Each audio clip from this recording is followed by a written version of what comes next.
Mutindu benuke mingi nantola babila misidi na beno samu ya kile ntangui na benike kusa kalanda ngunga ya Sara kutala kaka mona kaka konsi kutu bakavi na sentir radio télévision ngunga ya zola kokuta ngungango yameko na budila na ville de Bangu na Kimpese Fondation Lutumba kuzaka kembela nkinzi ya katula kutula ya anniversaire ya bamvula 10 ya mvimba ngunga ya Sara ya Gungangele yakena kukokuta pe yakena kubudila na vile ya Bangu na Kimpese na territoire ya Songololo kisika kimvuka ya Fondation Lutumba vwanaka kembela 10e anniversaire banda bamesadila kayao tala kaka mutinde kele nkinzi ya territoire ya Songololo bafumu nyuso kuzaka samuna bavwanda kintwadi na Fondation Lutumba kubanda na bafumu ya territoire ba notable ba membre nyuso ya sécurité ya Songololo au pe bafwandaka fana kisika nkinzi vwandaka ya benda bika talakaka Fondation Lutumba zolaka yandidika bantu nyonso ya territoire na kubaka ndinga tata directeur ya fondation kuizaka na kusansula mutindu fondation kena kutambudila pe kulomba lenvo na nkango nusa territoire mutindu ya bau president Tata Lutumba vwandaka tambudila ndembama kiese mayangi na kati ya territoire batu sangana na kinjango babudisaka ngunga na mukuse na lingala eloko na biko deja buli tant tout ça qui tukendaki na campagne électorale makambo ezalaki mwa mingi maloba na biso des fois et déplaçaki eloko mosusu ebimaki pendant la campagne mosusu ezalaki malamu te mpona biso baotoyokaki mosusu ezalaki malamu te mpona baoyo bayokaki biso c'est pourquoi moni nasengi tosengi bolimbisi na peuple nyonso ya Songololo oyo bayebi biso balandaka biso baza na biso tosengi bango bolimbisi susi na biso ezali tozala ensemble tozala liboke mpo ke toyeba kotambusa mboka na biso malamu bolimbisi mpona bato nyonso et puis na remercier population nyonso ya Songololo population ya Kimpese surtout bino nyonso en tout cas merci beaucoup pour la présence na bino na kati ya cérémonie oyo tikoleka yani mospe tata président ya Fondation Lutumba tata président purisaka ngunga maintenant na kati pe 10e anniversaire ya Fondation Lutumba remerciement wana ezali kaka Fondation Lutumba te et en général population ya Songololo et ensemble pe province ya Congo central parce que Songololo tangu azo komene ba action ezaka Songololo te en général ezaka province ya Congo central population ya cité ya Kimpese merci ya mingi na kei na bango na koyamba oyo ndenge bayambaki nga vraiment naza na problème moko te concernant mpona population ya Songololo bien mpona cité ya Kimpese mais bureau eza ouvert soki ngai bamoni te na kometaki mabe na kosena baeskizenga nazaka ndeko na bango naza étranger te donc naza vraiment congolais 100% et puis oyo nalingi population ya Congo central oyo nalingi population ya Songololo parce que souci na ngai ezalaka na province na biso ya Congo central komema jeunesse na biso ya Congo central na classe moyenne atozalaka mpona kokoma bato te mpona kobeta bato te marto oyo wana parce que Songololo oyo sur 10 territoires ya province ya Congo central mais Songololo eza na histoire donc na 10 territoires wana donc Songololo abima lokola neti ye nde azwa kupu ya baopposant Songololo nde omoni keno maloba oyo ancien administrateur ya Tinga Victor oza alobaka na maloba ya zone rouge na territoire ya Songololo donc mutu oyo aya kobuka maloba wana na territoire ya Songolo ezali nde ce président nde yango monikeno esika nyonso ninga koyoka baloba kono kuna ezalaka zone rouge en tout cas sur 5 secteurs ya territoire ya Songolo na komema marto mpona nyata yango wete emwanga na vema ndenge ezalaka dongo moni mwelo parce que soki mwelo lingo buka yango buka fo marto kaka yamewakana na Kingolo nga fondation Lutumba na kata territoire ya Songololo yamebaka kulele yabaka ve yai yamebaka betoke tuba na système ya olele olala ngungango kia mambo ngunga ya kokotaka seke jambu seke problème ayaya ngungangele tumuzimbukulu ebwe ngunga ya Sarame Budila na dynamique femme et famille na bunkufi ya Zola Tuba DFF beto ban meba kama na Lisanga na kominu ya Matadi ya meba kama na kikada ya dibundu ya CEC beto ban centre DFF kuizaka baka tangu ya former bana formation na coupe couture esthétique beto bantu kilumbu ya bubu yai ya le 27 juillet 2019 ya collation mekuiza salama bana ba mema nisa kiese beto bantu babanda défilé de mode na bilele yina ba metunga ba umos tala kitoko beto bantu soin baka bachuki oblala ba meto madeda bachuki mbote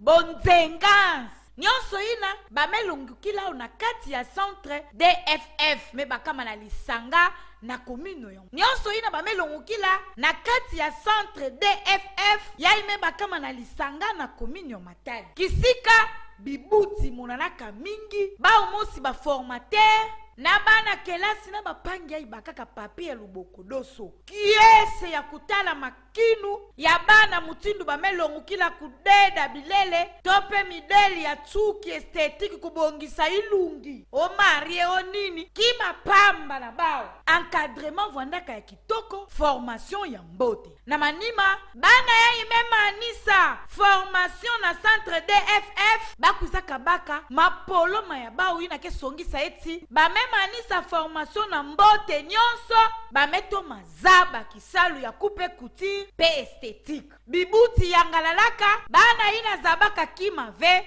bamekuma bakento ya ndwenga lenda lunda inzo tope dibuta na bisalu ya ibamelonguka na kubima na centre DFF na collation baomosi ba mama longisi budusoko ngungo tiai mekuiza relation ya bana esthétique awa na kati ya TCC ya mekuiza musepela kitwa binaba bon diamba ngudi mulina tubila ba parents vraiment place yai muke fréquenter ke ba mingi bana mevwana injo bana bakento bakimingi na bainjo mevwana bana sala diambo mosife mais awa na centre DFF awa bana kuiza bana kulonguka kutunga kusala esthétique vraiment muna souhaiter na ba parents ke na bainjo olenge lunda mwana injo ani tambula pamba ani vwanda ta diambo mosife na intunani vraiment muna souhaiter batinda ba kuiza awa na kati ya centre awa vraiment bake vwanda déchivé Madame Kiko, naza moko ba formatrice na centre DFF, nazo formé bana esthétique. Vraiment nazo singa ba parents, oleki bo fanta bana na banda, c'est mieux ya kotinda bango ba ya koyekola musala parce que musala nde avenir ya lobby. Moi c'est zate ofana ndaku mobali apesaka yo pe oko renforcer ko mobali. Ya mwana naza na mingi ya koloba te bino bomoni ba image bozomona ti différence bozomona na suki wana na manima baomosi mebaka malongi yango ya mbote kiese ya kulonguka kisalu pe kumanisa batu baka sentiment na ngando ya liboso ezake na silisi na tangi ti na ekosisa na zwi pe esengo na ngando ya liboso pe nazosenga na baoyo bafandi na ndako baosala eloko te bazolandanga na moment oyo bayiya awa na kati ya centre DFF baya kokomisa mbangu bakozala décide formation eza vraiment kitoko bazokadre bana bien bazoyeba kopenda kokadre bana kitoko makasi so baye vraiment bakozala décide Mansipe ya bantumi tangwa na kati ya centre DFF Andu Budusoko Ngungo. Les gens connaissent ici à Tomate, ça m'a baïna meza ba peut-être fiet mingi na tabu. Quand même plus na missionné na Tomate, mais que moi na kati kuna vana centre, ça fait 10 ans que maintenant vous formez jour pour jour bana kana sala mécanique automobile, menuiserie kele, esthétique kele, coupe couture kele. Mais bah option en kaka mutimba en kama nasala électricité to hôtellerie to en kaka kanbandu mais zona quand même kuiza bake longo kabao vraiment c'est vraiment le prix de l'église, c'est vraiment le prix protestant. Yame wakana na Kingolo na centre dynamique femme et famille kisalu ketaka ve kuntwa la kaka beto na sonti radio télévision diambu ikele beto ketubaka samu ya wakana na Kingolo na Sara télévision kindobika ngunga me budila na mbanza ngungu yameko na budila na kalatie kumbi 3 kisika me bakama nkelo mosike na ndambu ina kesa sara nkango kasi ya mafuata ngunga ya Sara ya bulaka ngunga ngele doze beta bantu awa na kalatie kumbi na mbanza ngungu yake source ya kutoma zabakana na mbanza ngungu na mutindu ya kusakana ve source yai kwandi source yai na mbanza ngungu ngemeka kuma na mbanza ngungu source yai yake ya kubaka au sérieux ya kusadisa ba GV samu yake sadisaka bantu mingi kwendaka bakila vana maza ya kunwa ya kusukudila bilele ya kusukudila malonga kulambila vana bake kwendaka bakila yao nkangu mingi keka tukaka na bandambu na ndambu bametu batina ndambu ya Atene na bakartie mingi na mkinzungidila ya kumbi vana bake kuendaka samu batu pangu mingi kena pompe ve batu pangu ina kena pompe ve vana bake kuendaka mbala mingi penge kemona mazi ya reside zome kakangama nkangu nyonso bake talaka kaka nzila ya source ina anzola sukula bilele zola sukula sengle pioto kana iki kuna kubakila maza bazola lamba kana iki bazola lamba fufue sakasaka ndunda kana iki maza kubakila kuna kaka yaketo maka sala kisalu yaketo maka sadisa bantu kanti besi mbanza ngungu babudisidi ngunga bauvo bamfumu bafotisia effort bafote sala ngolo kamufuata kaka veste yesulieko ye kravatiko kanti na kubongisa source yai samu yavuanda veki sika ke pesa bantu kimbevo yavuanda veki sika ke pesa bantu maladi ya pulu ke pesa bantu kolera ke pesa bantu ebola bakena kutubulaka bilumbu yai babimbevo kulu tulanga banjila ya maza basala ti taunka unkena kuenda kavana santena de bika vuanda en danger ya wina babongisa yo besi mbanza ngungu bauvo babongisa yo samu mutindu yake bukete mingi ve yake bukete ya kufuanakana ve kifulu bakilaka maza kunwaka bakilambilaka bakisukudilaka malonga kanti lutala propre ve ya kutoma taninwa ve kitoko ve yake na kutoma yangidika ve mpila yoyo moye batu bakalila ye sécurité ye assurance ya mavimpi esiki bien moye kilve ya wina bantu ambanza ngongo metu bangonga ya bula ya wakana samu mambu yai bafumbatala yao babongisa source yai pe bazabisa regideso basadisa regideso maza kangamaka pamba ve pe ba renforcer présence ba pompe ya muangana na bakaratier mingi samu bantu bakunwaka maza ya pompe balemba kuzaulaka njila ya source ya kumbi bamebudiso ngunga Popo masa mambimbe na population yingi masa make. Eto jamani tukijifoma tafata weka yo ene kweta ndikato fofu na kotodia kwa masa no kampila yo masa mampila yi. Bana quartier kumbi mama sita. Yenge bana asusi kama moko yo service biso da musite kwa pompi ba interruption ba mai za kapenzati. Mais vu que tana ba place on ija ina za malamu te a. Susa ba te goza la bien metana de gena na ma to ko me normalement bagoso ba bilamba te a. Metala salite kuna. Mai yango ba source mpona kozanga mai yango zo bamama wana baza kosukola mai mpo nini régide ezo mai makuna bamwa mpo nini mai eza te bizaka na puta kipasi ya mai karote bandi karote kriste watina kumu tina mbengo kuna bayaka kotoka kama mai oyo mai ya mokie boya babongisa biso batio wana mpo mai ebimaka place eza monene batio nde eza mokie mai eza mokie tela mai nde eza bobeso nyonso okotina mwana ata 11 ti mpe 12 ya 13 azani azoka kotoka mai te mpona nini mai pasi bato kobunda koswana eza bien te yango baza na koposa eza wana posa mai oyo tozaki na place kozala mai ya komela te bapompe ebimaka nango te ebimaka te ebimaka nango te courant eden une semaine eyaka nango te mais bafarti oya kotika te farti ba 17 ba 15 ye pourta courant malunga eza nango te yamewakana na kingolo esh yo kaka na mbanza ngunga kena kutatamana kuwasuka yamekwenda budila na kalatie zamba kisika nkangu kena manyongo kwete solo ya meno na ina metadila pasi ya kinzazi ngunga ya Sara ya Bulaka.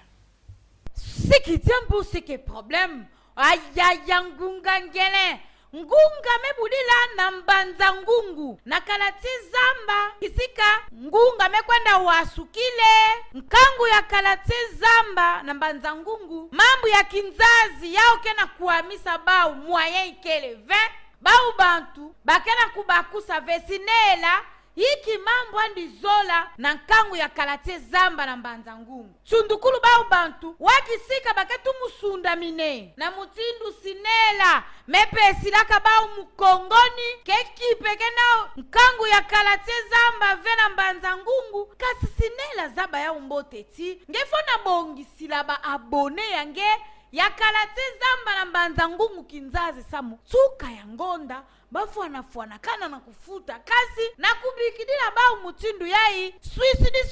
swi ya kembote atafio TV ubatombi la solution ya balembu vingi dila beto bantu ngunga ya mebule ya wakana sinela telema bongisa kinzazi samna nkangu ya zamba na mbanza ngungu bayanga dala nkangu batu boko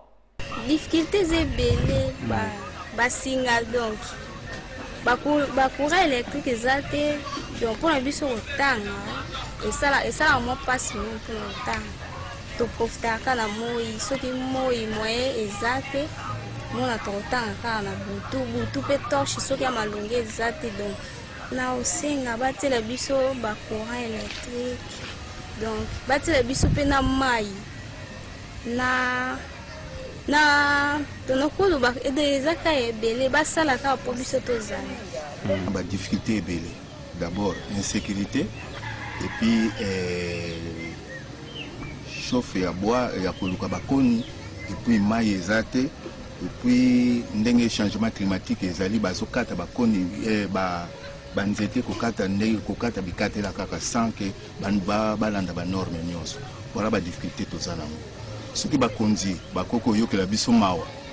batiela biso courant batiela biso bamai biloko oyo nyonso tosengi voilà likambo ya metoma wakana tina bafumu ketu adisaka kikada ya kompani ketalaka mambo ya kinzazi sinele wo ya bakamina solution beto na sentir radio télévision diambu ikele beto ketu baka samu ya wakana na kingolo na Sara télévision widina ko bisolo kele na wenze ya sanda ngunga ya Sara kokotaka yamebudila bantekisi beto bantu bitwidi ya imbi kutekila na ntoto pe pembeni ya balabala ngunga ya Sara ya Bulaka. Seke diambu seke problem ayaya ngunga ngele yamebudila na wenze ya nsanda ngekatuka kitasa ngekatuka boma mwanda ngelutila na bwala ya nsanda kaminyo kwekete na wenza sande wo abitikae bavoka kwange aubergine bima nyonso ngezola tomate kasi diambu ya mpasi ya kuyitukwa na bwala ya nsanda wenze yai bameza keleve kutandila babima kutekisa na ntoto kisika pe ya kwenda budila sistemi keleve bima kudia poussière ya bantomabilu tangu yakena kuluta na bima kudie wo yai nyonso kele bimbevo mikolobo ya mutindu na mutindu ngunga memona bamama tekisi ya wenze ya nsanda meyuvula wenze ya nsanda ya uyai ya uyai atikutekila modeli yaye batumu mona ngunga ya Sara bamebuliso ngungo Leto, toketekilaka awa na ntoto maketu puke muta mezo kula ifo boutique maketu puke muta mezo me tetekilaka awa leto awenza bameza kekwana mafunga ekipe ke babete fe kwa kutume mina kikoza kama kusudia kekwana awenza kwa yau kaka wenze ke awa yau kaka uteka na ntoto bameza kelefe ale mama yake na sala bien fait fa propre ya fati vuana na place beto kele samuna bamabala malaria batifoide mekuma mingi bimbeto mekuma mingi beto mosi beto sala kiketi na babima beto ya kudia yamewakana kasi wenze ya nsanda bamfumu ya bazandu na wenza nsanda na kubaka kisika ngeke pesa ngembongo to ngeke pesa mbongo ve iye kasi tete na kutekisa fuku vuanda na meza samuna kutula bima ya kudia mudeli yai yake ya mbote ve kutekila na ntoto na poussière kubwela nkangu bimbevu awa ngunga mebula ya wakana samu wenze yai ya nsanda ya bakamina solution na Sara television ewasobolo ewolo kutana kaka kumona kaka konsi kutubaka vi bitu na sentir radio television awa nde kisika ngunga Sara memantina kukokuta matondo mingi na Igor Mbelani mutume kokota ngunga ya kilumbu ya bubu yai matondo mingi na Rigen Masiala Kinswadi na Prosper Mananga batu vandaka na manima ba kamera ya Mbanza Matadi matondo mingi na ingénieur Solvant Baku Kinswadi na Ige Asisaki batu vandaka na manima kitalatala ya Mbanza Matadi matondo mingi na ingénieur Papi Gonda Kinswadi na Dopemba batu vandaka na manima kitalatala pe ba kamera ya vile ya Boma matondo mingi na Mike Tubanza Kinswadi na Jean-Paul Tiangana batu vandaka na manima kitalatala pe ba kamera ya ville de Bangu na Kimpese matondo mingi na ingénieur Cecil Wemba Kinswadi na Master Mayuku batu vandaka na manima kitalatala pe ba kamera ya Manzangungu matondo na kilembi ya ngunga Gilles Saint-Nathan mutumira mbele beto ngunga ya kitoko soin ya kilumba bubu yai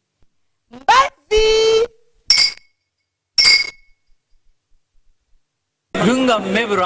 Gunga Mebra, oh yeah!